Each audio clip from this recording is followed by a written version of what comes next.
Hello students, मैं आपका chemistry educator Sunil Kushwaha. चलिए बेटा, आज की क्लास को स्टार्ट करते हैं। तो मैं बता दूं आपको कि आज की जो क्लास है वो क्लास 12th वाले बच्चों के लिए है। और क्लास 12th में आज हम पी ब्लॉक एलिमेंट में ऑक्सीजन फैमिली का वन शॉट रिवीजन कराने जा रहे हैं बेटा। तो चलिए क्लास को स्टार्ट करते हैं। तो पी ब्लॉक एलिमेंट्स में P block elements oxygen family को बेटा ऑक्सीजन फैमिली को आप जानते हैं बेटा कैल्कोजन के नाम से और जानते हैं, ठीक है ना। ऑक्सीजन फैमिली को क्या कहते हैं? कैल्कोजन के नाम से इसको और जानते हैं। तो सबसे पहले देखते हैं कि इलेक्ट्रॉनिक कॉन्फ़िगरेशन क्या होगा। जनरल इलेक्ट्रॉनिक कॉन्फ़िगरेशन की अगर बात करें तो इसका बेटा जनरल इलेक्ट्रॉनिक कॉन्फ़िगरेशन होगा। जनरल इलेक्ट्रॉनिक कॉन्फ़िगरेशन की बात करें तो होगा बेटा NH2 और NP4। NH2 और NP4 होता है, सभी बच्चों को पता है। जनरल इलेक्ट्रॉनिक कॉन्फ़िगरेशन होता है वो ऑक्सीजन फैमिली का NH2 और NP4 होता है। बोलो, क्लियर हुआ? अब देखते हैं आगे। नंबर ऑफ पीरियड, सभी बच्चे जानते हैं कि नंबर ऑफ पीरियड जो होता है वो सेल नंबर होता है, ठीक है ना, सेल नंबर होता है। तो यहाँ पर मैं एक टेबल बना रहा हूँ, उसको आप ध्यान से देखिएगा। स्मॉल n और बेटा पीरियड। सेकेंड पीरियड से आपको क्या पता है कि सेकेंड पीरियड से बेटा पी ब्लॉक एलिमेंट्स स्टार्ट होते हैं सेकेंड पीरियड से। तो पीरियड है बेटा सेकेंड, थर्ड, फोर्थ, फिफ्थ और सिक्स और ये बेटा सेवेंथ। एलिमेंट्स कौन कौन से हैं? एलिमेंट्स की बात कर लेते हैं। एलिमेंट्स कौन कौन से हैं इसमें देखें आप। एलिमेंट्स ओल्ड स्टाइल से टिपो, सभी बच्चों को याद होगा। ऑक्सीजन फैमिली के एलिमेंट्स को किस तरीके से याद रखा जाता है वो सभी बच्चों को पता होना चाहिए। ओल्ड स्टाइल से टिपो, तो ऑक्सीजन फर्स्ट एलिमेंट है ऑक्सीजन, स्टाइल से टिपो, ओल्ड स्टाइल से टिपो, ठीक है ना बेटा। ओल्ड स्टाइल से टिपो। कितने एलिमेंट हो गए यहाँ पर ध्यान दें। ऑक्सीजन, सल्फर, सेलेनियम, टेलुरियम और बेटा पोलोनियम। इसमें जो ऑक्सीजन और सल्फर है मैं आपको बता दूं, ये बेटा ऑक्सीजन सल्फर है वो नॉन मेटल है। ऑक्सीजन सल्फर कैसे? नॉन मेटल है। सेलेनियम और टेलुरियम है ये बेटा मेटेलॉइड हैं। और पोलोनियम जो होता है वो रेडियो एक्टिव होता है। क्लियर है? सभी बच्चों को क्लियर होना चाहिए। एटॉमिक नंबर की बात कर लेते हैं। एटॉमिक नंबर को हम Z से डिनोट कर रहे हैं, यहाँ पर Z से डिनोट कर रहे हैं एटॉमिक नंबर को। तो यहाँ पर अगला कॉलम है बेटा एटॉमिक नंबर, पर उसके बाद है बेटा एटॉमिक मास। चलिए ये इस टेबल को हम बनाते हैं। यहाँ पर जनरल इलेक्ट्रॉनिक कॉन्फ़िगरेशन यानी इलेक्ट्रॉनिक कॉन्फ़िगरेशन की बात करें। कॉन्फ़िगरेशन देखो, एटॉमिक नंबर जो ऑक्सीजन का होता है बेटा वो 8 होता है, सल्फर का होता है वो 16 होता है, सेलेनियम का 34 होता है और इसका 52 होता है, टेलुरियम का 52 और पोलोनियम का आपको पता है 84 होता है। अब जेड की बात करें, जेड तो हो गया हमारा ये बेटा एटॉमिक नंबर। जो एटॉमिक नंबर होता है उसको हम जेड से डिनोट किया हुआ है, तो यहाँ मैं लिख दे रहा हूँ कि ये तो है हमारा बेटा एटॉमिक नंबर और ये है यहाँ पर हमारा बेटा एटॉमिक मास है। तो ऑक्सीजन का एटॉमिक मास सभी बच्चों को पता है कितना होता है बेटा 16 होता है। ऑक्सीजन का जो एटॉमिक मास होता है वो 16 होता है, सल्फर का 32 होता है और सेलेनियम की अगर बात करें तो सेलेनियम का होता है 79, इसका होता है 128, इसका होता है बेटा 210 होता है। इलेक्ट्रॉनिक कॉन्फ़िगरेशन है वो पीरियड से हम किस टाइप से बनाएंगे उस पर आप ध्यान दें। हमारा ऑक्सीजन का जो पीरियड नंबर है वो क्या है बेटा 2 है। तो यहाँ पर हमें क्या लिखना है बेटा 2H2 और 2P। यहाँ पर हम लिख रहे हैं बेटा ये बैलेंस सेल इलेक्ट्रॉनिक कॉन्फ़िगरेशन को शो कर रहे हैं। यहाँ पर हम बैलेंस सेल इलेक्ट्रॉनिक कॉन्फ़िगरेशन को शो कर रहे हैं, ठीक है ना। बैलेंस सेल इलेक्ट्रॉनिक कॉन्फ़िगरेशन को शो कर रहे हैं, कोई जनरल इलेक्ट्रॉनिक कॉन्फ़िगरेशन नहीं है, यानी NH2 और NP4 टाइप में ही हम लिख रहे हैं इसको। तो ये जो आउटरमोस्ट सेल का जो इलेक्ट्रॉनिक कॉन्फ़िगरेशन होता है जिसको हम कहते हैं बैलेंस सेल इलेक्ट्रॉनिक कॉन्फ़िगरेशन, ठीक। तो ऑक्सीजन का जो बैलेंस सेल इलेक्ट्रॉनिक कॉन्फ़िगरेशन है वो 2H2 और बेटा 2P4 होगा। देखो N का मतलब 2 हो गया, यानी पीरियड नंबर हमारा 2 हो गया ऑक्सीजन का। सब सेल S है ही हमारा। यहाँ पर देखो N की वैल्यू कितनी है, यहाँ पर 2 है तो हमने यहाँ पर 2 लिख दिया, और P में कितने इलेक्ट्रॉन्स फिल हैं, 4 इलेक्ट्रॉन्स फिल हैं, तो हमने लिख दिया है 2P4। अब इसी तरीके से इसका लिख लेंगे सल्फर का, तो सल्फर का क्या होगा 3H2, क्योंकि सल्फर का जो सेल नंबर है पीरियड नंबर है वो 3 है, तो 3H2 बेटा और 3P4 होगा। अब तो आप लिखते जाएंगे ना। सेलेनियम का देखो, सल्फर का हो गया, सेलेनियम की बात करें तो 4H2 और 4P4 होगा। अब बात करते हैं टेल्यूरियम की। टेल्यूरियम का एटॉमिक नंबर क्या है 54 है, और बैलेंस सेल इलेक्ट्रॉनिक कॉन्फ़िगरेशन इसका क्या होगा, यानी सेल नंबर है इसका 5, तो 5H2 और 5P4 होगा। अब 6 है बेटा पीरियड नंबर पोलोनियम का, तो पोलोनियम का जो पीरियड नंबर 6 है तो इसका वैलेंस सेल इलेक्ट्रॉनिक कॉन्फ़िगरेशन होगा 6H2 और 6P4। बोलो क्लियर है इतनी बात ना। इसको नोट कर लें या स्क्रीनशॉट जल्दी से ले सकते हैं आप, जल्दी से स्क्रीनशॉट ले लें या इसको नोट कर लें फटाफट। हो गया सही बच्चों का, जल्दी से चलो मेरे साथ ले लो एक स्क्रीनशॉट। हो गया ना। सेकंड प्रॉपर्टीज की बात करते हैं बेटा। ऑक्सीजन फैमिली की सेकंड प्रॉपर्टीज है एटॉमिक एंड आयनिक रेडियस। क्या पता है आपको? आपको ये पता है कि एटॉमिक रेडियस होता है वो ग्रुप में ऊपर से नीचे आने पर बेटा इंक्रीज होता है, क्योंकि नंबर ऑफ सेल इंक्रीज होते हैं, सेल नंबर इंक्रीज होते हैं। किसी भी पीरियड में लेफ्ट से राइट जाने पर एटॉमिक रेडियस क्या होता है, डिक्रीज होता है। रीज़न क्या है उसका, क्योंकि न्यूक्लियर चार्ज इंक्रीज होता जाता है। तो किसी भी ग्रुप की अगर बात करें तो ऑक्सीजन ग्रुप की यहाँ पर हम बात कर रहे हैं बेटा। तो ऑक्सीजन ग्रुप में, ऑक्सीजन फैमिली में अगर अप टू बॉटम हम आएंगे तो एटॉमिक रेडियस क्या होगा, इंक्रीज होगा, क्योंकि ऑक्सीजन से और पोलोनियम तक पहुँचेंगे तो नंबर ऑफ सेल इंक्रीज होते जाते हैं। तो यहाँ पर क्या करना है कि ऊपर वाला गोला छोटा बनाना है बेटा, नीचे वाले गोले को हमें बड़ा बनाना है। क्या शो कर रहा है ये कि जो एटॉमिक रेडियस है बेटा वो इंक्रीज हो रही है, इंक्रीज हो रही है। क्यों इंक्रीज हो रही है? Due to increase in number of cell. Number of cell increase होने के कारण क्या होता है कि एटॉमिक रेडियस बेटा इंक्रीज होती जाती है। चलिए नेक्स्ट थर्ड प्रॉपर्टीज की वन शॉट रिवीजन है, स्पीड में थोड़ा करेंगे बेटा इस काम को। थर्ड प्रॉपर्टीज है आयनाइजेशन एंथैल्पी। आयनाइजेशन एंथैल्पी की बात करते हैं। आयनाइजेशन एंथैल्पी, आयनाइजेशन एंथैल्पी क्या होता है पहले इसको समझें।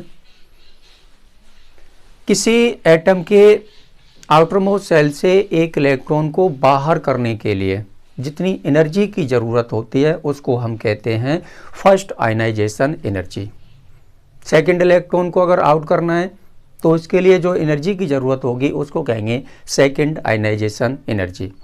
थर्ड इलेक्ट्रॉन को बाहर करना है उसके लिए इलेक्ट्रॉन की ज़रूरत होगी, उसके लिए एनर्जी की जितनी ज़रूरत होगी उसको हम कहेंगे बेटा third ionisation energy. Electron gain enthalpy में और आयनाइजेशन एंथैल्पी में केवल इतना ही अंतर है कि वहाँ पर इलेक्ट्रॉन को एंटर कराया जाता है इलेक्ट्रॉन गेन एंथैल्पी में, और यहाँ पर बाहर निकाला जाता है। कहाँ पर? आयनाइजेशन एंथैल्पी में। तो एनर्जी जो लगती है उसको आयनाइजेशन एंथैल्पी कहते हैं, ठीक है ना। तो यहाँ पर क्या करने वाले हैं हम देखें। It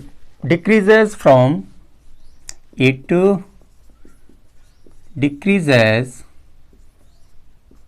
from oxygen oxygen to polonium, oxygen to polonium due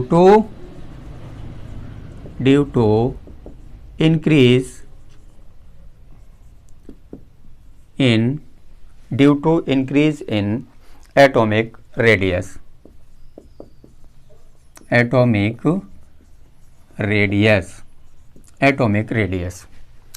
हमने यहाँ पर क्या लिखा हुआ है, it decreases from oxygen to polonium, oxygen से यानी ऑक्सीजन फैमिली में ऊपर से नीचे आने पर, अप टू बॉटम आने पर क्या होता है कि एटॉमिक, देखो ध्यान दो आप, एटॉमिक रेडियस तो इंक्रीज होती है, अभी हमने यहाँ बताया था नंबर ऑफ सेल इंक्रीज होते हैं तो atomic number of cell increase होने के कारण एटॉमिक रेडियस होती है वो इंक्रीज होती है।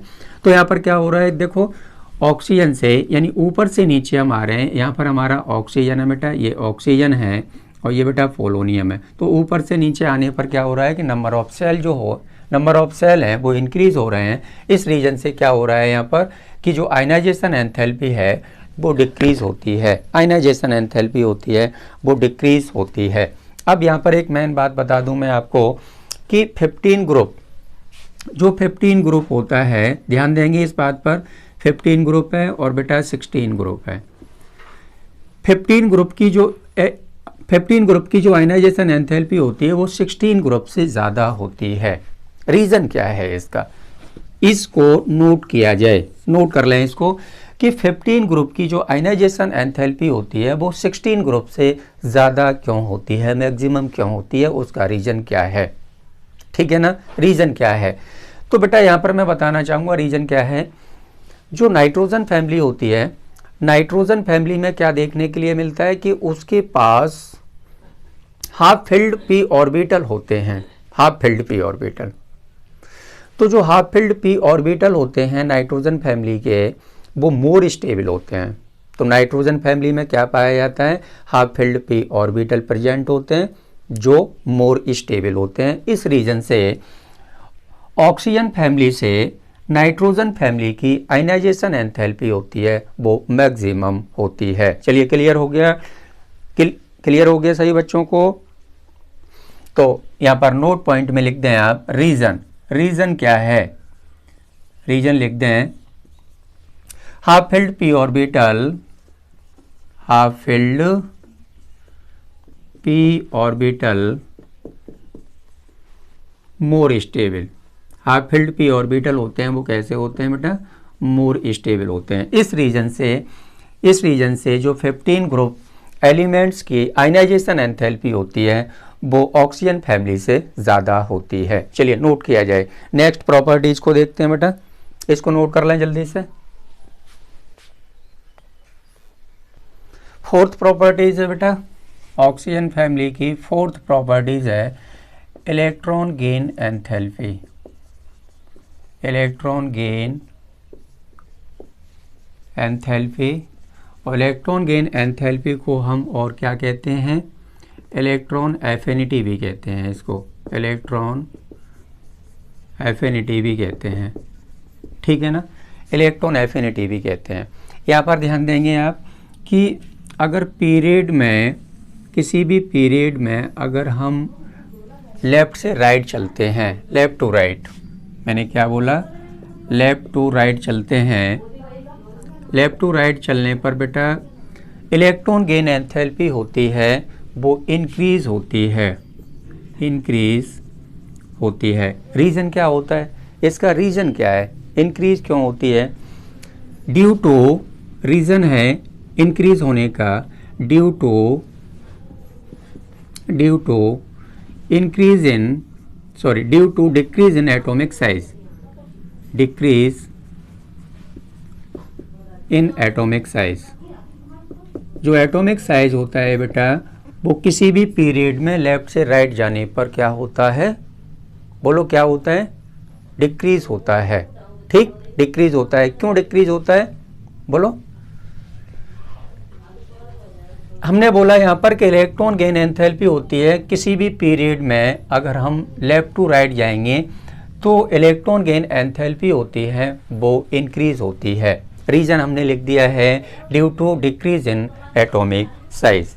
एटॉमिक साइज होता है वो क्या होता है, एटॉमिक साइज होता है बेटा वो डिक्रीज होता है।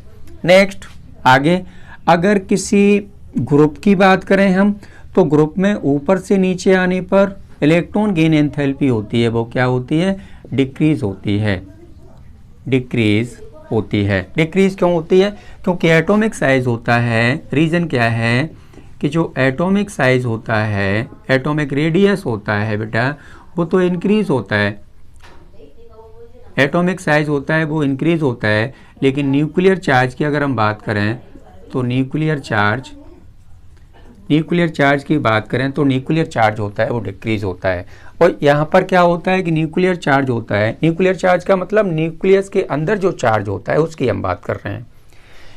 इसमें न्यूक्लियर चार्ज होता है वो इंक्रीज होता है, लेफ्ट टू राइट आने पर न्यूक्लियर चार्ज होता है वो इंक्रीज होता है, और किसी ग्रुप में ऊपर से नीचे आने पर न्यूक्लियर चार्ज होता है वो डिक्रीज होता है, एटॉमिक साइज उसका इंक्रीज होता है।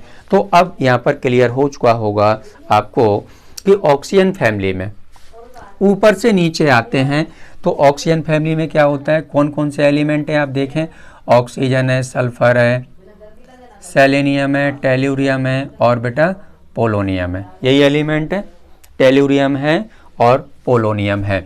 तो इसमें अगर इस ग्रुप में बेटा ऊपर से नीचे आते हैं तो ऊपर से नीचे आने पर क्या हो रहा है, ऊपर से नीचे आने पर इलेक्ट्रॉन गेन एंथैल्पी होती है डेल्टा EGH। डेल्टा EGH होता है electron gain enthalpy. Delta EGH की वैल्यू होती है वो क्या होती है बेटा, डिक्रीज होती है, डिक्रीज होती है। तो ये वाला गोला हमें बड़ा बनाना है, ये वाला गोला हमें छोटा बनाना है, डिक्रीज होती है। रीजन क्या है, रीजन आपके सामने लिखा हुआ है कि एटॉमिक साइज होता है वो इंक्रीज होता जाता है, एटॉमिक साइज इंक्रीज होता जाता है। चलिए कुछ फैक्टर बता देता हूं मैं यहाँ पर, कुछ फैक्टर आप नोट कर लें। इलेक्ट्रॉन गेन एंथैल्पी होती है, इलेक्ट्रॉन गेन एंथैल्पी का मतलब डेल्टा EGH होता है, डेल्टा EG और जो H होता है, डेल्टा EGH होता है वो इन्वर्सली प्रोपोर्शनल होता है किसके, एटॉमिक साइज के। ये फैक्टर है, एटॉमिक साइज के इन्वर्सली प्रोपोर्शनल होता है। मेन फैक्टर नोट किया जाए, जो इलेक्ट्रॉन गेन एंथैल्पी होता है वो इन्वर्सली प्रोपोर्शनल होता है एटॉमिक साइज के। नेक्स्ट फैक्टर है, फर्स्ट फैक्टर हो गया बेटा। सेकंड फैक्टर नोट किया जाए कि जो इलेक्ट्रॉन गेन एंथैल्पी होता है डेल्टा EGH होता है, डेल्टा EGH होता है वो डायरेक्टली प्रोपोर्शनल होता है न्यूक्लियर चार्ज के, न्यूक्लियर चार्ज के, ठीक है ना। तो न्यूक्लियर चार्ज जो जैसे जैसे बढ़ता जाएगा बेटा, न्यूक्लियर चार्ज जैसे जैसे बढ़ता जाता है उसकी इलेक्ट्रॉन गेन एंथैल्पी भी बढ़ती जाती है। तो हमने यहाँ पर क्या लिखा हुआ है देखो, लेफ्ट से राइट जा रहे हैं बेटा तो न्यूक्लियर चार्ज इंक्रीज हो रहा है, और अप टू बॉटम ग्रुप में आ रहे हैं तो न्यूक्लियर चार्ज क्या हो रहा है, डिक्रीज हो रहा है। अब न्यूक्लियर चार्ज जब कम होगा तो डेल्टा EGH की वैल्यू कम होगी। यहाँ पर देखो एटॉमिक साइज जितना ज़्यादा होगा उतना डेल्टा EGH कम होगा, एटॉमिक साइज जितना छोटा होगा इलेक्ट्रॉन गेन एंथैल्पी उतनी ही ज़्यादा होगी। चलिए नोट किया जाए, जल्दी से नोट कर लें या स्क्रीनशॉट ले सकते हैं। प्रॉपर्टीज नंबर बेटा 5 है इलेक्ट्रोनेगेटिविटी। ऑक्सीजन फैमिली की प्रॉपर्टीज नंबर 5 है इलेक्ट्रोनेगेटिविटी। इलेक्ट्रोनेगेटिविटी, तो इलेक्ट्रोनेगेटिविटी की अगर बात करें तो किसी भी पीरियड में बेटा लेफ्ट टू राइट जाने पर, लेफ्ट टू राइट जाने पर इलेक्ट्रोनेगेटिविटी इंक्रीज होती है, अप टू बॉटम आने पर बेटा डिक्रीज होती है। रीज़न इसका क्या है, इंक्रीज और डिक्रीज क्यों होती है? रीज़न यहाँ पर ये है कि लेफ्ट से राइट जाने पर क्या होता है, जो एटॉमिक साइज होता है,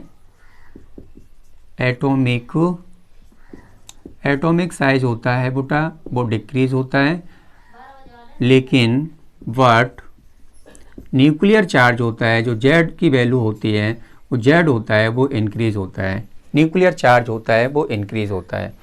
इधर की बात करें, अप टू बॉटम आते हैं, तो अप टू बॉटम आने पर एटॉमिक रेडियस होता है, एटॉमिक साइज होता है, जिसको हम एटॉमिक साइज कह रहे हैं, तो एटॉमिक साइज तो इंक्रीज होता है, लेकिन न्यूक्लियर चार्ज होता है, न्यूक्लियर चार्ज जो होता है वो डिक्रीज होता है, न्यूक्लियर चार्ज डिक्रीज होता है। तो यहाँ पर ध्यान दें आप कि ऑक्सीजन की जो इलेक्ट्रोनेगेटिविटी है वो सल्फर से ज़्यादा होगी, तो ऑर्डर क्या निकल के आएगा यहाँ पर कि ऑक्सीजन की इलेक्ट्रोनेगेटिविटी सबसे ज़्यादा, उससे कम सल्फर की, उससे कम बेटा किसकी, सेलेनियम की, सेलेनियम से कम टेलुरियम की, टेलुरियम से कम पोलोनियम की। ऑर्डर मिल गया आपको, ऑर्डर मिल गया। चलिए अब आगे बात करते हैं, फैक्टर की बात कर लेते हैं। फैक्टर क्या लगेगा यहाँ पर, देखो फर्स्ट फैक्टर है बेटा, फैक्टर पर आप ध्यान दें। फर्स्ट फैक्टर है कि इलेक्ट्रोनेगेटिविटी जो होता है वो इन्वर्सली प्रोपोर्शनल होता है एटॉमिक साइज के, एटॉमिक साइज के इन्वर्सली प्रोपोर्शनल होता है। तो एटॉमिक साइज जैसे जैसे बढ़ता जाता है उसकी इलेक्ट्रोनेगेटिविटी वैसे वैसे डिक्रीज होती जाती है। लाइट जा चुकी है बेटा, है ना। चलिए बेटा, लाइट जाने के कारण क्लास को ऑफ करना पड़ा था। आगे समझते हैं हमने बोला था फैक्टर, इलेक्ट्रोनेगेटिविटी इन्वर्सली प्रोपोर्शनल होता है बेटा एटॉमिक साइज के, इन्वर्सली प्रोपोर्शनल होता है एटॉमिक साइज के, ठीक है ना। अब सेकंड फैक्टर है इसका क्या, सेकंड फैक्टर है कि इलेक्ट्रोनेगेटिविटी जो होती है वो डायरेक्टली प्रोपोर्शनल होती है किसके, जेड के। जेड क्या है यहाँ पर बेटा, न्यूक्लियर चार्ज। तो न्यूक्लियर चार्ज जैसे जैसे बढ़ता जाता है, न्यूक्लियर चार्ज जैसे जैसे इंक्रीज होता जाता है वैसे वैसे इलेक्ट्रोनेगेटिविटी भी इंक्रीज होती जाती है। क्लियर है ना। चलिए यहाँ पर कुछ एग्जाम्पल देख लेते हैं। हमारे पास क्या है एग्जाम्पल में, इलेक्ट्रोनेगेटिविटी के एग्जाम्पल में देख लेते हैं बेटा। हेलोजन एटम, सभी बच्चे जानते हैं हेलोजन एटम कौन कौन से होते हैं, फ्लोरीन, क्लोरीन, ब्रोमीन, आयोडीन और एस्टेडीन, ठीक है ना। हेलोजन फैमिली के एलिमेंट है ये, तो हम इनको हेलोजन कह रहे हैं, फ्लोरीन, क्लोरीन, ब्रोमीन, आयोडीन को।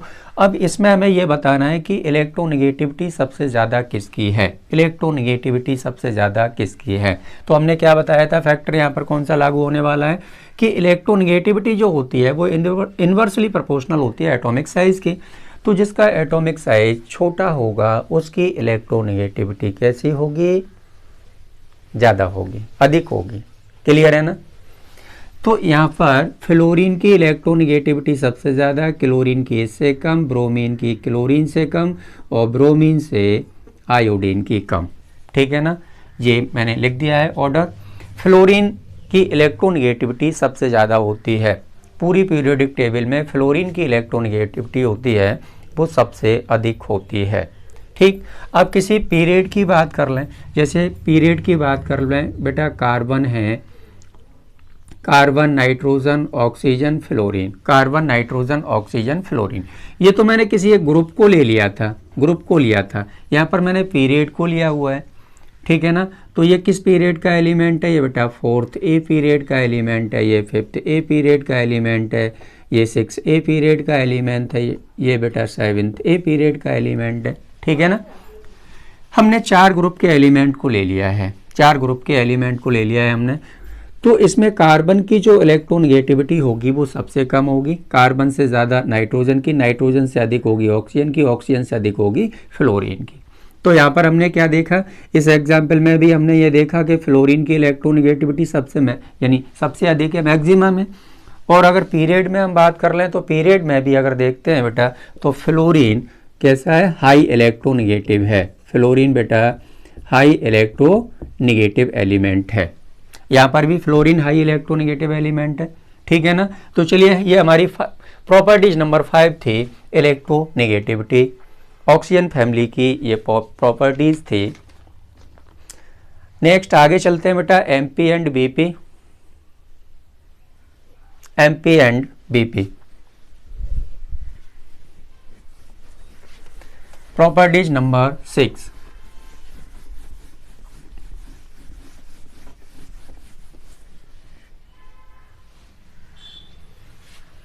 सिक्स नंबर है MP and BP, MP and BP, ठीक है ना।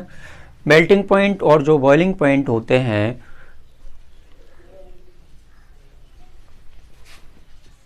इंक्रीज मतलब किसी भी ग्रुप में ऊपर से नीचे आते हैं तो उसका मास बढ़ने से क्या होता है, एटॉमिक नंबर बढ़ रहा है, एटॉमिक मास बढ़ रहा है, तो वहाँ पर क्या होता है कि उसका एमपी और बीपी होता है वो भी इंक्रीज होता जाता है। तो क्या लिखना है यहाँ पर, increase down the group, increase down the group. Group में अगर ऊपर से नीचे आते हैं बेटा तो क्या होता है, एमपी एंड बीपी होता है उसका वो इंक्रीज होता जाता है, इंक्रीज होता जाता है। नेक्स्ट बात करते हैं, प्रॉपर्टीज नंबर 7 है reactivity with hydrogen, reactivity with hydrogen, reactivity with hydrogen, hydrogen के साथ रिएक्टिविटी कैसी है देखें आप, कौन कौन से इसके H2O, उसके बाद बेटा H2S, H2S के बाद H2Se हाइड्राइड हो गए ये, उसके बाद देखो H2TE, H2TE के बाद H2PO, H2PO। जो वाटर होता है ये लिक्विड फॉर्म में होता है, ध्यान से सुने आप, वाटर होता है लिक्विड फॉर्म में होता है, लेकिन वाटर बेटा कलरलेस भी होता है। कैसा होता है, कलरलेस भी होता है, और कैसा होता है, ऑर्डरलेस भी होता है, ऑर्डरलेस भी होता है। वाटर का कोई कलर नहीं होता है, ना कोई उसमें स्मेल आती है। तो जो वाटर होता है वो कैसा होता है, कलरलेस होता है, और बेटा ऑर्डरलेस होता है। नेक्स्ट आगे वाले हाइड्राइड की बात करें तो यहाँ से लेकर के और इतने यानी H2S से लेकर के H2PO इतने हाइड्राइड होते हैं वो कलरलेस होते हैं। कैसे होते हैं, कलरलेस होते हैं, कलरलेस। अनप्लीजेंट स्मेल होती है इनकी, अनप्लीजेंट स्मेल होती है। अनप्लीजेंट बेटा क्या होती है, स्मेल होती है। और सभी कैसे होते हैं, पॉइजनस गैस होती है, ठीक है ना, पॉइजनस गैस भी होते हैं, पॉइजनस गैस भी होते हैं। तो ये सभी कैसे हैं बेटा, गैस फॉर्म में है। H2S भी बेटा गैस फॉर्म में है, H2Se भी गैस फॉर्म में है, H2TE भी, H2PO भी, ये सभी किस फॉर्म में है बेटा, गैस फॉर्म में है। तो ऑक्सीजन के जितने भी हाइड्राइड आपने देखे हैं, ऑक्सीजन फैमिली के जितने भी आपने हाइड्राइड देखे हैं उसमें क्या देखा है कि जो वाटर है वो लिक्विड फॉर्म में है, और शेष जो इसके हाइड्राइड हैं वो सभी गैस फॉर्म में हैं। लेकिन वाटर लिक्विड फॉर्म में होता है और सभी हाइड्राइड हैं वो गैस फॉर्म में है। वाटर होता है कलरलेस और ऑर्डरलेस होता है। वाटर कैसा होता है, कलरलेस और ऑर्डरलेस होता है। लेकिन शेष जो हाइड्राइड होते हैं वो कलरलेस भी होते हैं, उनमें अनप्लीजेंट स्मेल भी आती है, ठीक है ना। उसके बाद पॉइजनस भी होते हैं, पॉइजनस गैस भी होते हैं। चलिए नोट किया जाए इसको जल्दी से। नेक्स्ट प्रॉपर्टीज की बात करते हैं बेटा, बॉन्ड एंगल, बॉन्ड एंगल की बात करते हैं। 8 number bond angle, bond angle की बात करें तो बॉन्ड एंगल जो होता है वो डायरेक्टली प्रोपोर्शनल होता है बेटा इलेक्ट्रोनेगेटिविटी ऑफ सेंट्रल एटम के, इलेक्ट्रोनेगेटिविटी ऑफ सेंट्रल एटम के। तो सेंट्रल एटम की इलेक्ट्रोनेगेटिविटी जितनी ज़्यादा होगी, क्या बोला मैंने बोला कि सेंट्रल एटम की इलेक्ट्रोनेगेटिविटी जितनी ज़्यादा होगी बॉन्ड एंगल उतना ही उसका अधिक होगा, क्योंकि ये इसके डायरेक्टली प्रोपोर्शनल है। नेक्स्ट प्रॉपर्टीज़ की बात करते हैं तो इसका ऑर्डर देख लें आप। ऑर्डर में हमने क्या बोला कि इलेक्ट्रोनेगेटिविटी जिसकी ज़्यादा होगी, ठीक है ना। तो H2TE, उसके बाद H2Se, उसके बाद H2S, उसके बाद H2O। अब इसमें हमें बता दो, यहाँ पर अभी हमने लिखा हुआ था कि ऑक्सीजन की इलेक्ट्रोनेगेटिविटी सबसे ज़्यादा थी, ऑक्सीजन की जो इलेक्ट्रोनेगेटिविटी थी इस ग्रुप में सबसे ज़्यादा थी ऑक्सीजन फैमिली में। ऑक्सीजन फैमिली में ऑक्सीजन की इलेक्ट्रोनेगेटिविटी हाई है। तो यहाँ पर हमने क्या लिखा हुआ है कि बॉन्ड एंगल डायरेक्टली प्रोपोर्शनल है इलेक्ट्रोनेगेटिविटी के। तो यहाँ पर देखो ऑक्सीजन की इलेक्ट्रोनेगेटिविटी हाई है, तो यहाँ पर क्या होगा, इसका बॉन्ड एंगल सबसे ज़्यादा होगा, इससे कम इसका होगा, इससे कम इसका होगा। ठीक है ना। तो ये ऑर्डर भी आप नोट कर लें, जल्दी से ऑर्डर को नोट कर लें फटाफट आप।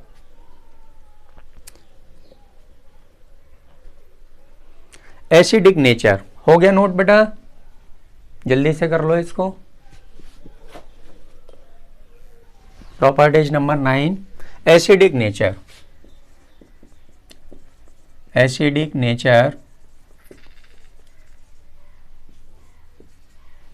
एसिडिक नेचर होती है ऑक्सीजन फैमिली में। अगर एसिडिक नेचर की बात करें तो increase down the group, increase